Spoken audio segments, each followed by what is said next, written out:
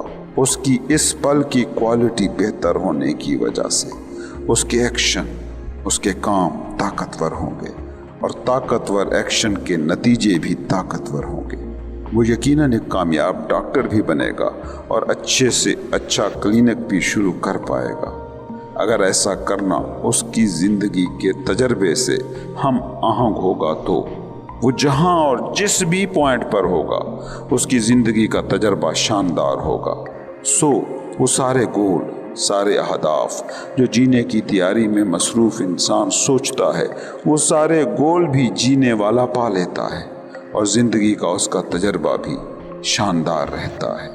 آج کے انسان کی زندگی کے ساتھ بنیادی طور پر کوئی مسئلہ نہیں ہے، بلکہ مسئلہ ہے اس اپروچ کے ساتھ جو طاقتور مائنڈ ہونے کی وجہ سے زندگی کی طرف پیدا ہو گئی ہے۔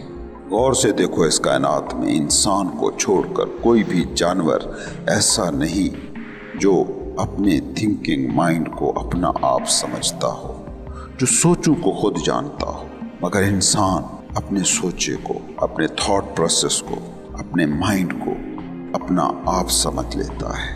اس کائنات میں انسان یا پھر اس کے بہت ہی قریب رہنے والے جانوروں کو چھوڑ کر کوئی بھی جاندار دکھ لفظ اور اس سے جڑے احساسات سے، پین سے، مایوسی سے آگاہ نہیں ہے۔ کیوں؟ کیونکہ انسان خود کو سمجھتا ہے اپنے تھاٹس، آپ کا ہونا، آپ کی ہستی، آپ کی بینگ کچھ اور ہے، اور آپ کا یہ سوچنا کہ یہ ہونا ہے، یہ ہستی ہے، یہ بینگ ہے، یہ کچھ اور ہے۔ جب تک انسان تھاٹ کے ساتھ، اپنی سوچوں کے ساتھ آئیڈینٹیفائیڈ ہے، اپنی ساری شناخت اپنے مائنڈ میں اٹھ رہے خیالات سے اخذ کر رہا ہے، تب تک وہ جزوی طور پر زندہ ہے، اور جزوی زندگی میں کل زندگی کا سکون ناممکن ہے۔ یاد رکھیے، جھیل صرف لہروں کا نام ہو تو پھر ہر وقت ان میں بے چینی، ہلچل رہے گی ہی رہے گی، لیکن اگر جھیل کو کل کی شکل میں سوچیں تو لہریں طوفانی بھی ہو جائیں پھر بھی اس کا باطن پرسکون اور پیسفل ہوگا۔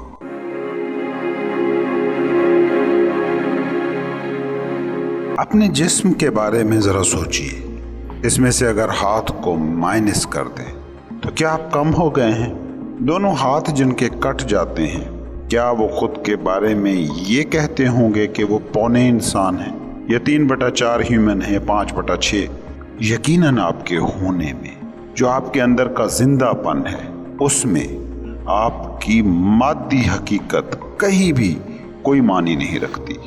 اچھا فرض کریں پیر کی بجائے یا ہاتھ کی بجائے آپ کا مائنڈ، بلکہ اس کو بھی چھوڑیں، صرف میموری کو نکال دیا جائے، تو کیا آپ نہیں ہیں؟ یقیناً آپ بھی ہیں۔ سوتے ہوئے آپ ہوتے ہیں، جن کی یادداشت چلی جاتی ہے وہ ہوتے ہیں، جن کی یادداشت ابھی بنی ہی نہیں جیسے بچے وہ ہوتے ہیں، مگر اس ہونے کی اب آپ کے بارے میں سٹوری کوئی نہیں ہے۔ یادداشت کے چلے جاتے ہی ماضی نکل گیا، اب ماضی کہیں نہیں ہے۔ کسی کی یادداشت چلی جائے، فیملی، بزنس، فیکٹری اسے بھول جائے تو لوگ اس پر بڑا ترس کھاتے ہیں، لیکن کبھی آپ اس کے پوائنٹ آف ویو سے دیکھیں گے تو اس کی حالت قطعاً بھی ایسی نہیں ہوگی کہ جس پر ترس کھایا جائے۔ بلکہ اس دنیا کو دیکھوں تو میں یہ کہوں گا کہ جن کے پاس یہ ماضی بہت زیادہ ہے، میموری، یہ یادداشت بہت زیادہ ہے، ان کے ہونے کی حالت زیادہ قابل رحم ہے۔ آج ہی صبح ہم باغ میں بیٹھے تھے، میرا کزن مجھ سے پوچھ رہا تھا میری یادداشت بہت کمزور ہے، اس کے لیے کیا کیا جائے؟ میں نے اسے کہا اسے انجوائے کرو، اس کا کچھ بھی مت کرو، اس پر بس شکر ادا کرو۔ تمہیں بی پی کا مرض کچھ لیٹ شروع ہوگا، اور جتنی بھی کرونک ڈیزیزز ہیں وہ دیر سے حملہ آور ہوں گی۔ یہ یادداشت، یہ میموری ہی ہے کہ جو آپ سے جنت کو چھینتی ہے، خدا کو چھینتی ہے، زندگی کو چھینتی ہے، سادہ ترین لفظوں میں کہوں تو اس پل کو چھینتی ہے، پریزنٹ کو چھینتی ہے، زندگی کی ازنس کو چھینتی ہے۔ کبھی سوچا ہے آپ نے کہ جس وقت آپ سٹوری کے بغیر ہو جاتے ہیں، ماضی سے، میموری سے آزاد ہوتے ہیں، وہ سارے لمحے آپ کے انلائٹننگ ہوتے ہیں، وہ حالت حضوری کے لمحات ہوتے ہیں۔ وہ جو کسی بھی قسم کے نشے کی عادت کا شکار ہے، وہ اس نشے کی لت سے بیزار ہونے کے باوجود بھی اسے چھوڑنے پر تیار کیوں نہیں ہو رہا؟ وہ آخر کیوں بار بار نشے کی طرف جا رہا ہے؟ صرف میموری، ماضی، اپنی کہانی سے تھوڑی دیر آزاد رہنے کی لذت کو پانے کے لیے وہ اس نشے کی طرف جاتا ہے، اس پل کو جینے کے لیے وہ نشے کی طرف جاتا ہے۔ کبھی گہری نیند کے بعد کی فریشنس کو تم نے محسوس کیا ہے؟ تمہاری باڈی یہ فریشنس کیوں فیل کرتی ہے؟ کیونکہ تھوڑی دیر تم یادداشت سے آزاد جی کر آئے ہو۔ یہ میموری، یہ یادداشت کوئی بری چیز نہیں ہے، مگر یہ اتنی اچھی چیز اور اتنی بڑی نعمت بھی نہیں کہ how to improve your memory کے ٹائٹل والی کتابیں دنیا میں بیسٹ سیلر کتابیں ہونے لگیں۔ دنیا کے سارے مذہب عبادت کی بات کرتے ہیں۔ عبادت کیا ہے؟ دن کا وہ حصہ کہ جب آپ میموری سے الگ زندگی کو تجربہ کرتے ہیں۔ جس عبادت میں میموری پوری طرح انوالو رہے، اس عبادت کو دنیا کا کوئی بھی مذہب تسلیم نہیں کرتا۔ صوفی کے مراقبے کو غور سے دیکھو، یہ کیا ہے؟ جہاں وہ میموری کے بغیر اس وحدت کو محسوس کرتا ہے جس وحدت کا نام زندگی ہے۔ تم غور سے دیکھو تو دنیا میں صرف ایک ہی مصیبت ہے، اور وہ ہے دوسرا۔ یہ دوسرا کیسے کریٹ ہوتا ہے؟ ایک بچے کے لیے جو ابھی ابھی پیدا ہوا ہے، چڑیا اور پتھر میں کیا فرق ہے؟ اس کے پاس کسی بھی شخص، چیز یا جگہ کے لیے، سچویشن کے لیے کوئی نام، کوئی لیبل نہیں ہے، کیونکہ اس کے پاس کوئی میموری نہیں ہے۔ اس لیے بچوں کو دیکھتے ہیں، ان کی جلد کتنی کومل ہوتی ہے، نازک ہوتی ہے، آنکھیں کتنی معصوم ہوتی ہیں، اور حرکتیں کیسی دل خوشکن ہوتی ہیں۔ یہی حرکتیں ذرا بڑے کر کے دکھا دیں، کوئی بھی حرکت دل خوشکن نہیں لگے گی۔ بڑوں میں اور ان بچوں میں آخر فرق کیا ہے؟ صرف میموری کا۔ صرف میموری ہے جو آپ کے ہر دکھ کے پیچھے کھڑی ہے۔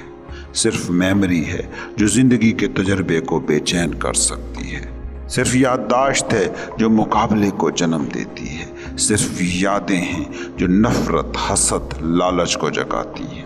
اس ساری بحث کا یہ مطلب قطعاً نہیں کہ میموری کو مٹانا شروع کر دو یا نشے میں ڈوب جاؤ اور اس کو ایکٹیو ہونے کا موقع ہی نہ دو۔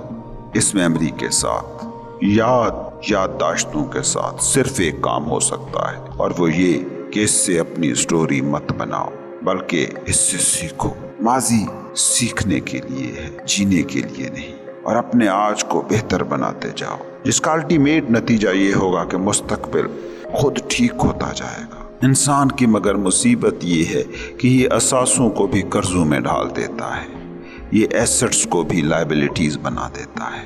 کبھی سوچا آپ نے، انسان کو دو ہی بنیادوں پر اشرف المخلوق کا خطاب ملا تھا، ایک اس کی میموری کہ وہ ماضی میں جا سکتا ہے، اور ایک اس کی امیجینیشن کہ وہ فیوچر میں جا سکتا ہے۔